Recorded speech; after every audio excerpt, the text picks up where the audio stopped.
बाबा साहेब अम्बेडकर की जयंती पर भिलाई में सीएम भूपेश बोले, बाबा साहब के दिखाए रास्ते पर चलकर लोकतांत्रिक व्यवस्था की निरंतर मजबूती के लिए करें काम। मुख्यमंत्री भूपेश बघेल आज डॉक्टर भीमराव अम्बेडकर की 132वीं जयंती के अवसर पर बुद्ध विहार सेक्टर 6 भिलाई पहुंचे थे। बाबा साहब भीमराव अम्बेडकर के दिखाए रास्ते पर चलकर हमें लोकतांत्रिक व्यवस्था की निरंतर मजबूती के लिए कार्य करना है। उनके जैसा संघर्ष विरले ही कर पाते हैं, लेकिन कोशिश हम सभी कर सकते हैं कि उनके मूल्यों पर चलकर, उनके दिखाए रास्ते पर चलकर अपने लोकतंत्र को सुदृढ़ करने निरंतर काम कर सकें। यह संदेश मुख्यमंत्री श्री भूपेश बघेल ने बाबा साहब की 132वीं जयंती के अवसर पर आयोजित कार्यक्रम में कही। इस मौके पर मुख्यमंत्री भूपेश बघेल ने कहा कि आजादी की लड़ाई के दौर में लोग आपस में असहमत हो सकते थे, लेकिन आपस में असहमति का सम्मान करते थे। भारत में बाबा साहब अम्बेडकर ने जो संविधान बनाया, उसमें सबकी सुनी गई और सबसे अच्छे आदर्शों को संविधान में शामिल किया गया। बाबा साहेब अम्बेडकर ने अपना पूरा जन्म देश सेवा में लगाया। उन्होंने जो संविधान हमको दिया, बाबा साहब ने जो संविधान बनाया, उसमें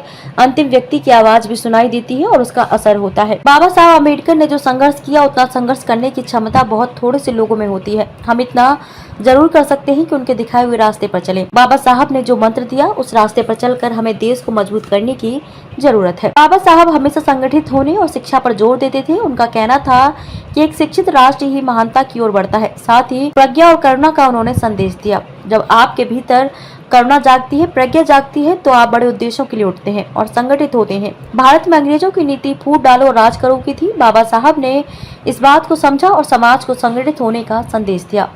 आजाद भारत में हम इस उद्देश्य को लेकर बढ़े, खेती किसानी संबंधी सुधार किए, औद्योगिक परिदृश्य को बेहतर करने के लिए कार्य किया। आजादी के तुरंत बाद छत्तीसगढ़ में और प्रदेश के बाहर बड़े औद्योगिक कार्य किए गए।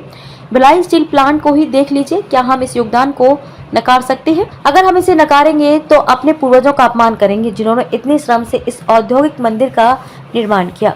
मुख्यमंत्री ने इस मौके पर कहा कि हमें संविधान की गरिमा को अक्षुण्ण रखने के लिए कार्य करना है।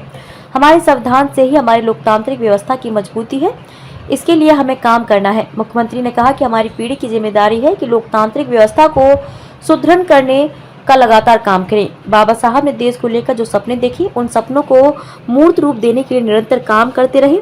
हमारे पुरखों ने जो आधुनिक देश की नींव रखी है, उस नींव पर मजबूत इमारत बनाने का काम करें। इस मौके पर गृह मंत्री ताम्रध्वज साहू ने भी अपना संदेश दिया। उन्होंने कहा कि बाबा साहब ने संविधान निर्माता के रूप में देश को एक आदर्श संविधान दिया है। हमें निरंतर उनके दिखाए रास्ते पर चलना है। इस मौके पर भिलाई विधायक देवेंद्र यादव, महापौर नीरज पाल, केंद्रीय सहकारी बैंक के अध्यक्ष राजेंद्र साहू, अंत्या व्यवसायी निगम के उपाध्यक्ष सुश्री नीता लोधी, संभागायुक्त महादेव कांवरे एवं अन्य जनप्रतिनिधि तथा अधिकारीगण उपस्थित थे।